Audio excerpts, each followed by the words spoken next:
നമസ്തേ. കഥകളതി സാഗരത്തിലേക്ക് സ്വാഗതം. ഇന്നത്തെ കഥ മാന്ത്രിക സഞ്ചി. ഇതൊരു സഞ്ചിയുടെ കഥയാണ്. അതായത് മാന്ത്രിക സഞ്ചി. ഒരു ഗ്രാമത്തിൽ 3 പേരുണ്ടായിരുന്നു കൂട്ടുകാരായിട്ട്. അവർ സഹോദരങ്ങളാണ്. കൂട്ടുകാർ തന്നെ. സഹോദരങ്ങളെന്ന് പറഞ്ഞാൽ ചേട്ടാനിയന്മാരുടെ മക്കൾ. ഒരു കൂട്ടുകുടുംബത്തിൽ ഒരുമിച്ച് കളിച്ച് വളർന്ന കൂട്ടുകാരുമാണ്. അതേ സമയത്ത് അവർ സഹോദരങ്ങളുമാണ്. മൂത്ത ജ്യേഷ്ഠൻ്റെ മൂത്ത മകനാണ് നന്ദകുമാർ. നന്ദു എന്ന് വിളിക്കും. രണ്ടാമത്തെ ആളുടെ മകനാണ് സൂര്യകുമാർ. മൂന്നാമത്തെ ആളുടെ മകനാണ് ചന്ദ്രകുമാർ. താഴെയുള്ള ആൾ സൂര്യകുമാർ, രണ്ടാമത്തെ ആൾ ചന്ദ്രകുമാർ. അപ്പം നന്ദു, ചന്തു, സൂര്യ 3 പേരാണ്. സൂര്യ എന്ന് വിളിക്കും, സൂര്യ എന്നും വിളിക്കും. 3 പേരും നല്ല ആരോഗ്യവാന്മാരാണ്, സൗന്ദര്യമുള്ളവരാണ്, നല്ല സൗശീലങ്ങളൊക്കെ ഉള്ളതാണ്, സുശീലന്മാരാണ്. അതായത് നല്ല ശീലഗുണങ്ങളൊക്കെ ഉണ്ട്. അവരുടെ ഗ്രാമത്തിൽ ഒരു പകർച്ചവ്യാധി വന്ന് പിടിപെട്ടു. അതോടൊപ്പം തന്നെ പ്രകൃതിക്ഷോഭം മൂലം ഗ്രാമങ്ങളിലെ കൃഷിക്കാരൊക്കെ കൃഷിയൊക്കെ നശിച്ചു. ഇങ്ങനെ വന്നപ്പോൾ ഈ ചേട്ടാനിയന്മാരെന്ത് വിചാരിച്ചു, തങ്ങളിപ്പോൾ ഇവിടെ ഇങ്ങനെ നിന്നിട്ട് തങ്ങളുടെ കൃഷി സ്ഥലങ്ങളൊക്കെ നന്നാക്കി എടുത്ത് ജോലിയൊക്കെ ചെയ്യാൻ വലിയ ബുദ്ധിമുട്ട്. നമുക്ക് പുറമേ പോയി ജോലി ചെയ്തിട്ട് കാശ് എന്തെങ്കിലുമൊക്കെ ഉണ്ടാക്കി കൊണ്ടുവരാൻ വീട്ടിലേക്ക് നിർത്തി ഇവർ 3 പേരും കൂടെ യാത്ര പോയി കുറച്ച് ദൂരം ചെന്ന് കഴിഞ്ഞപ്പോൾ ഒരു സന്യാസി പറ്റീനെ കണ്ടു. അദ്ദേഹത്തിൻ്റെ അടുത്ത് ചെന്ന് കുറച്ച് നേരം അവിടെ ഇരുന്നു. അദ്ദേഹത്തോടൊപ്പം വിശ്രമിച്ചു. അപ്പോൾ അദ്ദേഹം ചോദിച്ചു, എവിടേക്കാണ് പോകണത്? ഞങ്ങൾക്ക് അങ്ങനെ പ്രത്യേകിച്ച് ലക്ഷ്യങ്ങളൊന്നുമില്ല, എന്തെങ്കിലും ജോലി കിട്ടണം. ഞങ്ങളുടെ ഗ്രാമമൊക്കെ കൃഷിയൊക്കെ നശിച്ചു പോയി വെള്ളപ്പൊക്കം കയറിയിട്ട്. അതേ സമയത്ത് പകർച്ചവ്യാധി പിടിപെട്ട് ഒരുപാട് നാശനഷ്ടങ്ങൾ, ആൾനാശമൊക്കെ ഉണ്ടായി. അതുകൊണ്ട് ഞങ്ങളിപ്പോൾ ജോലി തേടി നടക്കുകയാണ്. അത് ശരി, എന്നാൽ ഒരു കാര്യം ചെയ്യാം, ഞാൻ നിങ്ങൾക്ക് കുറച്ച് പണം തരാം. ഈ പണം കൊണ്ട് നിങ്ങൾക്ക് എന്തെങ്കിലും ചെയ്യാൻ കഴിയുമെങ്കിൽ ചെയ്യൂ എന്ന്. പണം അവർ വാങ്ങിച്ചു പോയി.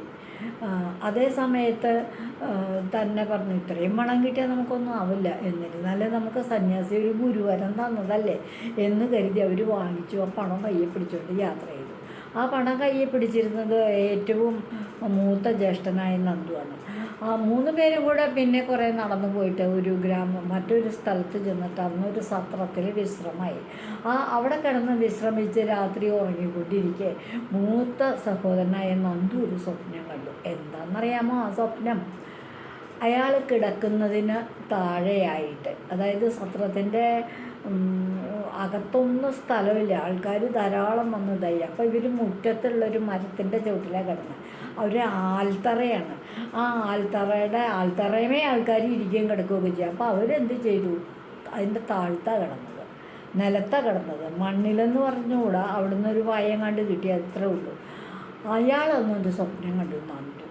താൻ കിടക്കുന്നതിനടിയിൽ കുഴിച്ചു നോക്കൂ, അപ്പോൾ കാണാം തനിക്കുള്ള ജീവിതമാർഗം എന്ന് പറഞ്ഞു. അയാൾ നേരം വിളിച്ചാൽ എണീറ്റു. സത്രത്തിൽ നിന്ന് ആൾക്കാരൊക്കെ പോയി അങ്ങ് പോയി സഹോദരങ്ങളോട് പറഞ്ഞു, ഞാനിങ്ങനെ ചന്തു, സൂരി, നിങ്ങൾ കേൾക്ക്, ഞാൻ നല്ലൊരു സ്വപ്നം കണ്ടു. ഞാൻ കിടന്നതിൻ്റെ താഴ്ഭാഗം കുഴിച്ചു നോക്കാൻ എന്നോട് ആരോ സ്വപ്നത്തിൽ വന്ന് പറയുന്നത് പോലെ എനിക്ക് തോന്നി. നമുക്കൊന്ന് കുഴിച്ചു നോക്കിയാലോ? അത് ശരിയാണ്, നമുക്ക് കുഴിച്ചു നോക്കാം, ഏതായാലും നഷ്ടമൊന്നുമില്ലല്ലോ എന്ന് കരുതി അവർ കുഴിച്ചു നോക്കിയപ്പോഴല്ലേ സംഭവം കാണണേ, ഒരു പാത്രം. ആ പാത്രം ഒരു കണക്കിന് അവർ ഞെക്കി. ഒരു ഭരണിയായിരുന്നു അത്. ഇളക്കി പറിച്ചെടുത്ത് കഴിഞ്ഞപ്പോൾ ആ ഭരണി വളരെ ഭദ്രമായിട്ട് വാക്കട്ടി അടച്ചൊക്കെ വെച്ചിട്ടുണ്ട്. എന്താണാവോന്ന് വിചാരിച്ചു. അത് തുറന്നു നോക്കിയപ്പോൾ അതിനകത്ത് നിറയെ സ്വർണ്ണ നാണയം. ഇത് കണ്ട സഹോദരന്മാരുടെയൊക്കെ കണ്ണ് തള്ളിപ്പോയി. ഇത്രയധികം പണം തനിക്ക് ഒരുമിച്ച് കിട്ടിയില്ലോ എന്ന്. ഉടനെ നന്ദു അവകാശവാദം പറഞ്ഞു, ഞാനാ കണ്ടത് സ്വപ്നം, എനിക്കാണ് ആ പണത്തിൻ്റെ എല്ലാ അവകാശവും ഞാനാണ്.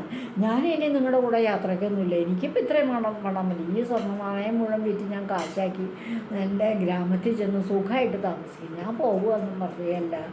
ആ പണം കൊണ്ട് അവർ പോവുകയും ചെയ്തു. ബാക്കി ചന്തു, സൂര്യൻ തന്നെയായി. അവർ വിചാരിച്ചു ചേട്ടൻ ഏതായാലും പോയി, ഇനിയിപ്പം നമുക്ക് എന്തെങ്കിലും മാർഗം തേടി പോവുക എന്ന് പറഞ്ഞാൽ അവരുടെ യാത്ര തുടർന്ന് രാത്രിയായപ്പോൾ ഇതുപോലെ ഒരു സ്ഥലത്തെത്തി, ഒരു വിശ്രമ സ്ഥലത്തെത്തി. ഒരു മരത്തിൻ്റെ ചോട്ടിൽ തന്നെയാണ് കിടന്നത്. ആ മരത്തിൻ്റെ ചോട്ടിൽ കിടന്ന് ഉറങ്ങി. എന്തിനു പറയണു, അന്ന് രണ്ടാമത്തെ ആൾ ചന്ദ്രകുമാറിനും ഒരു ചന്തു എന്ന് പറയുന്ന ചന്ദ്രകുമാരനും ഒരു സ്വപ്നം കണ്ടു.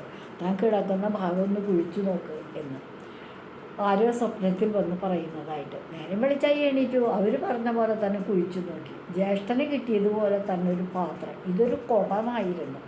ആ കുടം നോക്കിയപ്പോൾ ഒരു കുടം നിറയെ സ്വർണ്ണ നാണയങ്ങൾ. സുഖമായി തൻ്റെ കാര്യം, തനിക്ക് ചേട്ടനെ പോലെ തന്നെ.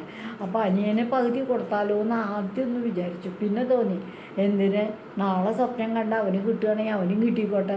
ഞാനിപ്പോൾ പകുതി കൊടുത്താൽ പിന്നെ അവൻ യാത്രയില്ലല്ലോ, എൻ്റെ കൂടെ അങ്ങോട്ട് വരികയല്ലേ.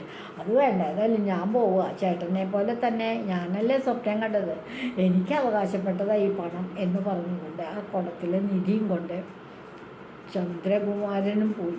ചന്ദ്രകുമാരൻ പോയി കഴിഞ്ഞപ്പോൾ പിന്നെ സൂര്യൻ ഒറ്റയ്ക്കായി. തനിക്കൊരു പണവുമില്ല, നിധിയില്ല, ഒന്നുമില്ല, ആരും ഒട്ട് കൂട്ടുമില്ല. ചേട്ടന്മാർ രണ്ടാളും പോയില്ലേ, ഇനിയിപ്പോൾ എന്ത് ചെയ്യും? അവർ പോയി സുഖമായിട്ട് ജീവിക്കുക, അവർക്ക് ജീവിക്കാനുള്ള കാശൊക്കെ കിട്ടി. തനിക്ക് എന്തെങ്കിലും ഒരു വഴി ഉണ്ടാവും എന്ന് കരുതി ഇങ്ങനെ ഇരിക്കുക. അങ്ങനെ ഇരിക്കുക. അയാൾ നടന്ന് പോയിക്കൊണ്ടിരിക്കുകയായിരുന്നു. അയാൾക്കൊരു കാട്ടിൻ്റെ അടുത്ത് ചെന്നു. കാട്ടിനടുത്ത് ചെന്നപ്പോൾ ഈ പറഞ്ഞ പോലെ തീരെ വയ്യാന്ന് തോന്നി. കുറച്ച് നേരം വിശ്രമിച്ച് കഴിഞ്ഞപ്പോൾ അയാൾക്ക് അവിടെ കിടന്ന് ഒരു മയക്കത്തിൽ പോയി. അയാൾ സ്വപ്നമൊന്നും കണ്ടില്ല, ഒന്ന് മയങ്ങിപ്പോയി. അവിടുന്ന് എണീറ്റ് കഴിഞ്ഞപ്പോൾ അയാൾക്ക് വല്ലാത്ത വിശപ്പുണ്ട്, വല്ലാത്ത ദാഹമുണ്ട്. ഇനി ഒരു കാട്ടിനകപ്പെട്ട പോലെ തോന്നി. എങ്ങനെ പുറത്ത് കിടക്കാൻ ഏതിലേ പോയാലോ വഴി? അപ്പോഴേക്കും ഈ പോണ വഴി വെറും ചാലായി, അങ്ങോട്ട് ഇടുങ്ങിയ പോലെ ഈ വഴികൾ. ധാരാളം കൂട്ടമായിട്ട് നിൽക്കുന്ന മരങ്ങൾക്ക് ഇടയിലൂടെ ഒരു ചാല് വഴി പോകണം. എപ്പോഴാണ് ഈ കാടിൻ്റെ പുറത്തൊന്ന് കടക്കാൻ പറ്റുകയെന്ന് കരുതിയിട്ട് ഇയാൾ ഒരു മരത്തിൻ്റെ മുകളിൽ കയറി. മരത്തിൻ്റെ മുകളിൽ കയറി ചുറ്റുപാടുമൊക്കെ നോക്കിയപ്പോൾ കണ്ടു, കുറച്ച് ദൂരം കൂടെ പോയാൽ കാടിന് പുറത്തേക്ക് പോകാം. പിന്നെ ഒരു മല കാണാനുണ്ട്, ഒരു മലയുടെ മുകൾ ഭാഗം കാണാൻ. എന്തായാലും അയാൾ അവിടെ നിന്ന് പരിസരമൊക്കെ ഇങ്ങനെ നാല് പുറവും പ്രകൃതിയൊക്കെ, എല്ലാ ദിക്കും മരങ്ങളും, ഒരു ഭാഗത്തും മലയുണ്ട്. ആ മലയുടെ അവിടേക്ക് ഉള്ളിടത്താണ് വഴി കാണുന്നത്. അങ്ങനെയൊക്കെ ഇങ്ങനെ നോക്കിക്കൊണ്ടിരിക്കുക. പെട്ടെന്ന് അയാളുടെ കണ്ണ് താഴേക്ക് വന്നപ്പോൾ താൻ കയറിയിരിക്കണം മരത്തിൻ്റെ ചോട്ടിലുണ്ട് ഒരു സഞ്ചി കിടക്കണം. സഞ്ചിയോ? ഇത് താൻ കയറി പോരുമ്പോൾ കണ്ടില്ലല്ലോ, ഇപ്പം ഇവിടുന്ന് വന്ന സഞ്ചി എന്ന് വിചാരിച്ചു. എന്തായാലും പുറത്തേക്ക് പോകാനുള്ള വഴി ഇന്ന ഭാഗത്തു കൂടിയാണെന്ന് മനസ്സിലാക്കിക്കൊണ്ട് സൂര്യൻ താഴേക്ക് ഇറങ്ങി വന്നു. സൂര്യകുമാർ വന്ന് ഈ സഞ്ചി കയ്യിലെടുത്തു. സഞ്ചിയുടെ അകത്തൊരു വകയില്ല, ഒരു സാധനവുമില്ല. പക്ഷേ സഞ്ചിക്ക് നല്ല ഭംഗിയുണ്ട്, നല്ല കട്ടിയുണ്ട്, നല്ല പട്ട് തുണി കൊണ്ടൊക്കെ തുന്നിയ സഞ്ചിയാണ്. ഉടൻ തന്നെ അയാൾ ഈ സഞ്ചി എടുത്ത് തിരിച്ച് മറച്ച് നോക്കിയിട്ട് അതിനകത്തൊന്നും കണ്ടില്ല. അയ്യോ, ഇത് കാലി സഞ്ചിയാണല്ലോ. എനിക്കാണെങ്കിൽ വിശന്നിട്ടും വയ്യ, ദാഹിച്ചിട്ടും വയ്യ, കുടിക്കാൻ കുറച്ച് വെള്ളവും കഴിക്കാൻ എന്തെങ്കിലും ഒരു ഭക്ഷണവും കിട്ടിയെങ്കിൽ എന്നിങ്ങനെ മനസ്സിൽ ധ്യാനിച്ചു. അയാൾ വിചാരിച്ചേ ഉള്ളൂ. അത് കഴിഞ്ഞപ്പോൾ സഞ്ചിക്കൊരു ഭാരം പോലെ, അതിൻ്റെ ഉള്ളിൽ എന്തോ ഉണ്ടല്ലോ എന്ന് കരുതി കൈയിട്ട് നോക്കിയപ്പോൾ എന്താ, ഒരു കുപ്പി വെള്ളം, കുടിക്കാനുള്ള വെള്ളം. പിന്നെ ഒരു പൊതിയും കാണാനുണ്ട്. പൊതി കഴിച്ച് നോക്കിയപ്പോൾ എന്താ, നല്ല ചപ്പാത്തി നാലുണ്ടായിരിക്കണം. അത് ശരി, ഇതിൻ്റെ അകത്ത് എങ്ങനെ വന്നു? എങ്ങനെ വന്നാലും പറ്റില്ല.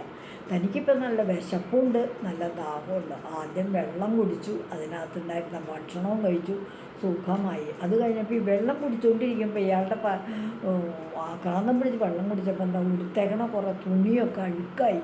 തുണിയുമൊക്കെ വലിച്ചു വാരി വേഗം തിന്നപ്പോൾ കുറച്ച് കറിയോ ഏതാണ്ടൊക്കെ ഉടുപ്പിലേക്ക് വീണു. തൻ്റെ ഉടുപ്പ് അല്ലെങ്കിൽ തന്നെ മുഷിച്ചത്, പിന്നെ പോരെങ്കിൽ അതുമ്പോൾ കുറേ കറിയും വെള്ളമൊക്കെ വീണിട്ട് അത് കുറച്ച് അഴുക്കാവുകയും ചെയ്തു. ഇനിയിപ്പോൾ എന്ത് ചെയ്യും? ഈ ഉടുപ്പൊന്നും മാറണമെങ്കിൽ തനിക്ക് വേറെ ഒരു തരക്കേടില്ലാത്ത എന്തെങ്കിലും ഒരു വസ്ത്രം കിട്ടിയെന്ന് വെച്ചാൽ ഒരു കോട്ടൺ മതിയായിരുന്നു. എനിക്ക് പട്ടുമാലൊന്നും വേണ്ട, സാധാരണ വസ്ത്രം മതിയായിരുന്നു. അതൊന്ന് കിട്ടിയെങ്കിൽ ഇത് മാറ്റായിരുന്നല്ലോ എന്നിങ്ങനെ വിചാരിച്ചു. അങ്ങനെ നോക്കുമ്പോൾ എന്താണെന്നറിയില്ല, തൻ്റെ സഞ്ചിക്കകത്തൊരു പൊതി. ഇതെന്താത്? പൊതിയെടുത്ത് നോക്കിയപ്പോഴോ ഇയാൾക്ക് കറക്റ്റ് പാകത്തിനുള്ള, ഇയാൾ ആഗ്രഹിച്ച പോലെയുള്ള ഒരു സെറ്റ് ഉടുപ്പ്, ഒരു പൈജാമയുണ്ട്, ജുബയുണ്ട്, തോളിക്കൂടെ ഇടണം ഷാളും ഉണ്ട്, എല്ലാം ഉണ്ട്. അത് കൊള്ളാലോ, ഈ സഞ്ചി കൊള്ളാലോ. ഇതൊരു മാന്ത്രിക സഞ്ചിയാണെന്നാണ് തോന്നുന്നത്. ആദ്യം നേരത്തെ താൻ വെള്ളം ആഗ്രഹിച്ചു, ഭക്ഷണം ആഗ്രഹിച്ചു, അപ്പം അത് കിട്ടി. ഇപ്പോൾ ഇതാ വസ്ത്രം ആഗ്രഹിച്ചു, അപ്പോൾ തനിക്ക് വസ്ത്രവും കിട്ടി. ഉള്ള മാന്ത്രിക സഞ്ചി രക്ഷപ്പെട്ടു താനും. കുറച്ച് പണം കിട്ടണേക്കാളൊക്കെ തന്നെ ചേട്ടന്മാർക്ക് പണമാണല്ലോ കിട്ടിയത്. അതിനേക്കാളൊക്കെ എത്ര വിലപ്പെട്ടതാണ് ഈ സഞ്ചി. എന്ത് നമ്മൾ ആഗ്രഹിച്ചാലും ചിലപ്പോൾ തരുമായിരിക്കും എന്ന് കരുതി അങ്ങനെ നല്ല വസ്ത്രം ധരിച്ചുകൊണ്ട് അയാൾ വേഗം വീട്ടിലേക്ക് പോകാമെന്ന് വിചാരിച്ചു. വീട്ടിലേക്ക് പോകാമെന്ന് തീരുമാനിച്ചെങ്കിൽ അയാളുടെ തീരുമാനം മാറ്റി. കാരണം എന്താ, ഞാനിതും കൊണ്ട് ഈ സഞ്ചി കൊണ്ട് വീട്ടിൽ ചെന്ന് കഴിഞ്ഞാൽ ഇനിയിപ്പോൾ ആരെങ്കിലും ഈ സഞ്ചി മോഷ്ടിച്ചുകൊണ്ട് പോയാലോ, തനിക്കൊരു കാശുമില്ല, ഒന്നുമില്ല, ഈ സഞ്ചി മാത്രമേ ഉള്ളൂ, തനിക്ക് നേരെ മുന്നോട്ട് തന്നെ നടക്കാം, ഏതായാലും ഈ മാന്ത്രിക സഞ്ചിയില്ലാത്തോളം ജീവിക്കാൻ ബുദ്ധിമുട്ടൊന്നുമില്ലല്ലോ എന്ന് കരുതി അയാൾ മുന്നോട്ട് നടന്ന് കുറച്ചുകൂടെ ചെന്നപ്പോൾ ഒരു സ്ഥലത്ത്, പ്രത്യേക സ്ഥലത്ത് കുന്നിൻ്റെ മുകളിലായിട്ട് കഴുകന്മാർ ഇങ്ങനെ വട്ടമിട്ട് പറക്കുന്നു. സാധാരണ കഴുകന്മാർ ഭക്ഷണം കാണുമ്പോഴാണ് ഇങ്ങനെ വട്ടമിട്ട് പറക്കുക. അപ്പോൾ അവിടെ എന്തോ അവർ കഴുകന്മാർ കഴിക്കണ ഭക്ഷണം എല്ലാ മൃഗങ്ങളുടെയും എല്ലാ മനുഷ്യരുടെയും ഒക്കെ ശരീരം കൊത്തിപ്പറിച്ച് തിന്നും. അതാ കഴുകന്മാരുടെ ഭക്ഷണം.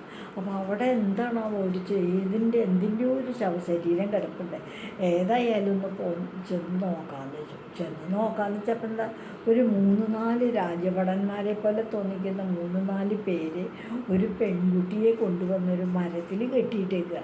അപ്പോൾ ആ പെൺകുട്ടി കെട്ടിയിട്ട് അവരിപ്പോൾ അങ്ങോട്ട് പോയി എന്ന് വെച്ചാൽ കഴുകന്മാരുടെ വിചാരം എന്താ, ഇപ്പം അതിനെ കൊത്തിപ്പറിച്ച് തിന്നാന്നാണ്. അതിന് ചുറ്റും ഇങ്ങനെ റാഗി പറക്കുക. അയ്യോ, സൂര്യകുമാരൻ ചെന്നിട്ട് എന്താ ഈ കുട്ടി ഇങ്ങനെ കെട്ടിയിട്ടേക്കണേ? അത് റാണിയുടെ അവിടുത്തെ വലിയൊരു കൃഷിക്കാരുണ്ട്, പ്രഭു.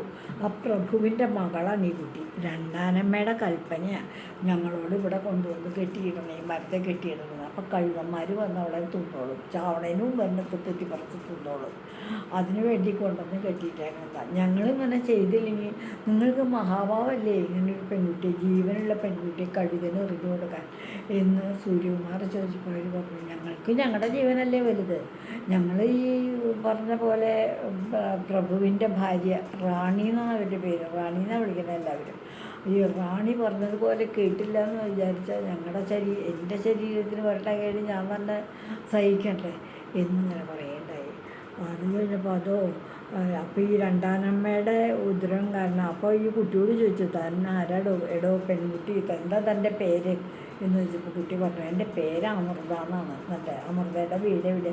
എൻ്റെ വീട് കുന്നിൻ്റെ അപ്പുറത്താണ്. എൻ്റെ അച്ഛൻ ഒരു കൃഷിക്കാരനാണ്, വലിയ പ്രഭുവാണ്, ഒരുപാട് കൃഷി സ്ഥലങ്ങളൊക്കെ ഉണ്ട്. പക്ഷേ എന്താ ചെയ്യണേ, എൻ്റെ കുട്ടിപ്രായത്തിൽ തന്നെ അമ്മ മരിച്ചു കഴിഞ്ഞപ്പോൾ എന്നെ നോക്കാനായിട്ടെന്നും പറഞ്ഞുകൊണ്ട് അച്ഛൻ രണ്ടാമത് വിവാഹം കഴിച്ചു. ആ രണ്ടാനമ്മയാണ് എന്നെ ഒരു വിധത്തിലും ജീവിക്കാൻ സമ്മതിക്കാതെ കണ്ട് ദൈവം ഈ മാതിരിക്കൊക്കെ ചെയ്തേക്കണം.